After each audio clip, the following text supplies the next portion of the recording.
ఒక్కటి చెప్పండి, మీరు అంటే 1979లో మీ రాజకీయ ప్రస్థానాన్ని ప్రారంభించి సర్పంచ్ 70లోనే ప్రారంభించారు రాజకీయ ప్రస్థానాన్ని. తర్వాత సర్పంచ్గా, ఎంపీపీగా, జిల్లా పార్టీ అధ్యక్షునిగా, మార్క్ఫెడ్ చైర్మన్ అన్ని పదవులు అలంకరించారు. దీంతో కళ్యాణ్ దుర్గంలోనే ఉన్నం హనుమంతరాయ చౌదరి పెద్ద ఆయన అంటే ఒక ఇమేజ్, ఒక క్రేజ్ పెరిగిపోయింది. అంటే మీరు అనుకుంటే ఒంటి చేతితో ఆ రోజు బీసీ గోవిందప్పని ఎస్సీ కాన్స్టిట్యూషన్, అప్పటి నుంచి ఇది ఎస్సీ కాన్స్టిట్యూషన్గా ఉన్నప్పుడు మీకు ఎలాగో అవకాశం లేదు కాబట్టి మీరు ఒంటి చేతితో బీసీ గోవిందప్పని గెలిపించారు.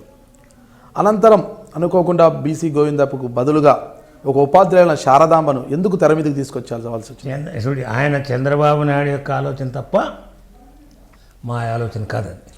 ఎందుకంటే నేను కూడా పోయినాను, అడిగాను, సార్ ఇంకా పిల్లోడు ఉండాలి బయట ఉండాడు అంటే ఎట్లా నీవు ఊరికే ఇట్లా ఇబ్బంది పడితే ఎట్లా, నేను ఇంతమందికి మేము అనుకున్నాం ఆడవాళ్ళకి ఇవ్వాలా, మీరైతే ఆడవాళ్ళు గెలుస్తారు ఖాయంగాను, ఆడవాళ్ళకి ఎక్కువ ఇవ్వాలనేటువంటి ఏదో ఆ కాన్సెప్ట్తో ఆనాడు ఆమెని తీసుకొచ్చి గెలిపించాం. అంటే గెలిపించేది మీరైతే బీసీ గోవిందప్ప అంటే మీరు చెప్పినట్లే వినడం లేదు, మీ మాటను ఖాతరు చేయడం లేదనే ఉద్దేశంతోనే శారదాంబను మీరు తెర మీదకి తీసుకొచ్చారనేది కూడా అప్పట్లో 100% రాంగ్.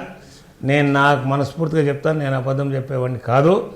ఏ పరిస్థితుల్లో కూడా బయట ఉన్నాడు, వాక్యులు బయట ఆ పిల్లడు బయట ఉన్నాడా అని అడిగినాడు. తీసుకుపోయినాం అక్కడికి, చంద్రబాబు నాయుడు గారు కలిసిపోయినారు. నేను చంద్రబాబు నాయుడు చెప్పినాను, సార్ వానికి వెళ్ళి సార్ ఎందుకు వాడికి ఖాయం గెలుస్తాడు సార్ అంటే, లేదా నేను ఆడవాళ్ళకి ఇస్తానని చెప్పినాను. ఆయన కూడా పలా ఎట్లా ఏం వేస్తారంటే, మేము ఆయన వద్దు సార్, ఆయన అయితే వద్దు, మేము కావాల్సింటే వేరే వాళ్ళు ఎవరిని పెడతాం కానీ ఆయన మాత్రం వద్దు అంటే, వాడు బయట ఉన్నాడంటే ఉన్నాడు సార్ అంటే, నువ్వు ఒకరితో ఇంత ఇబ్బంది పడితే నేను ఇంతమందితో ఎట్లా చేసేది, 190 మంది ఎట్లా నేను ఏదో చేసుకోవాలి కదా, నువ్వు ఇట్లా చేస్తే ఎట్లా, అది బాగలేదని అప్పుడు ఒకసారి కాదు నాకు 3 సార్లు అవకాశం ఇచ్చారు. 1999లో ఎవరికి ఇంటర్వ్యూ దొరికేది కష్టమైనప్పుడు నాకు 3 సార్లు నేను నాటికి రావాల్సి పోయినాను, అని మాట్లాడినాను. అది వాస్తవం కాదు, నువ్వు చెప్పింది మాత్రం 100% రా, నేను మాత్రం వానికి సపోర్ట్ చేశాను. మమ్మల్ని అయితే వీళ్ళంతా కూడా ఎవరు ఆయన చనిపోయానులే సకన్ గౌడ్ అని అయినా ఈ బాధానికి ఇష్టమే కానీ సకన్ గౌడ్ ఇట్ట వాళ్ళంతా కూడా చాలా ఇబ్బంది, మీరు ఇట్లా చేస్తే ఎట్లా అది ఇది అని కూడా అన్నాడు. ఆయన కూడా నేను లేదు అమ్మని చెప్పినాను, వాడు అడిగినాను కాబట్టి నేను చెప్పినాను అప్పని చెప్పాను, ముందు పద్ధతి కాదని చెప్పినాను, తప్పకుండా వాడికే సపోర్ట్ చేశాను. అయితే ఏది ఏమైనా బీసీ గోవిందప్ప విషయం పక్కన పెడితే మీ ఆశీర్వాదంతోనే ఎమ్మెల్యే అయిన శారదాంబను తర్వాత మీరు ఎందుకు ప్రోత్సహించలేదు? అసలు మీరు ఆమె కూడా మీ మాట వినలేదని ఆమె కాదు, ఆయన పూర్తిగా వీక్ అయిపోయింది. ఏం నువ్వేనా మార్తి నువ్వేనా పడిన పరిస్థితి వచ్చినప్పుడు వయసు అయిపోయింది, ఆయనతో వీలు కాలేదు కాబట్టి తిరిగి ఆ పిల్లడు వాడిని గెలిచేవాడు కావాలి కదా, బాగా తిరిగి ఇబ్బంది పడుతుందని చెప్పి వాస్తవం పోయేసాం అంతే. ఆయన కూడా చెప్పినాం, నీకు లేదమ్మా ఇంక రాదమ్మా, నీకు వేరే వాళ్ళు ఆ పిల్లడిని వెనక ఉండి పిలుచుకొస్తామని చెప్పినాం మేము. ఇప్పుడు కావాల్సింటే గోవిందప్ప గంట రాలేదు కానీ ఇప్పుడు కావాల్సింటే ఆయనతో చేద్దాం పోదాం, నీకు చెప్పినాను లేదమ్మా అని అడుగుతుంది నేను ఎదురుకి. మామూలుగా ఇక్కడ మాట వినడము వినకపోవడం అనే సమస్య ఉత్పన్నం కాదు. ఎందుకంటే మామూలుగా ఇక్కడ అందరూ కలిసిపోతారు, ఇక్కడ ప్రత్యేకమైన రాజకీయ పరిస్థితులు లేవు. ఇక్కడ ఈ కళ్యాణదుర్గ నియోజకవర్గ పరిస్థితి ఏమంటే అందరికీ సానుకూలంగా ఉండడమే ఇక్కడ కావాల్సింది. ఎవరితో ఎదురేసుకునే పరిస్థితి, ఎవరితో ఎదురేసుకునే పరిస్థితి ఉండదు. దాన్ని ఒక్కసారిగా రఘువీరెడ్డి వచ్చి ఏదో కుల రాజకీయాలు అంత చేసి మత రాజకీయాలు, కుల రాజకీయాలు అంతా నానా రకంగా గబ్బు లేపాడు. కానీ లేకపోతే చాలా ప్రశాంతమైన నియోజకవర్గం కళ్యాణదుర్గం అనేది. ఎవరితోనే ఇట్లా విభేదాలు, పట్టింపులు ఇవన్నీ కానీ ఉండేది కాదు. మామూలుగా ఎలక్షన్ అయిపోయిన తర్వాత అసలు ఇంకొకరి గురించి ఆలోచించేది కాదు. ఎక్కడ మా దగ్గర పొలిటికల్ కేసులు ఉండవు ఎక్కడ కూడా. కానీ రఘువీరెడ్డి వచ్చిన తర్వాత ఇవన్నీ పెరిగిపోయినాయి. అంతకుముందు అనేది ఏమీ ఉండేది కాదు. అలాంటప్పుడు విభేదాలు ఎందుకు వస్తాయి? శారదాంబతో విభేదాలు రావు, గోవిందప్పతో విభేదాలు రావు. ఈరోజు గోవిందప్పని ఏదైతే చెప్తున్నారు, గోవిందప్పని టికెట్ ఇప్పించడానికి నాన్న వీళ్ళంతా కలిసి చాలాసార్లు పోయారు. అప్పుడు చంద్రబాబు నాయుడు ఆమెకి ఇచ్చిన తర్వాత ఆమె కూడా కొంచెం వయసు పైబడిన రీత్యా ఆమె రిటైర్డ్, నాన్నకే ఉపాధ్యాయురాలు ఆమె. ఇంకా అలాంటితో ఆమెతో విభేదాలు ఎందుకు వస్తాయి?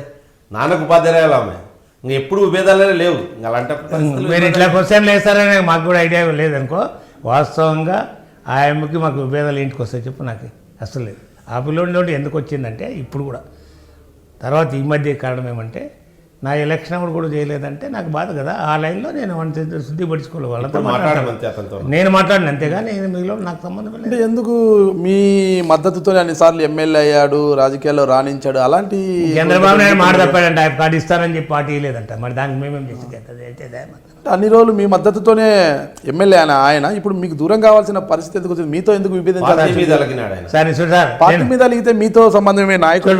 నేను ఒకటి ఇప్పటి కూడా చూసుకో, స్టాటిక్స్ తీసుకో, నీకేమి ఇబ్బంది కాదు. అదే 1900 87 మార్చి 23వ తేదీ బై ఎలక్షన్ లెక్కలు తీసుకో.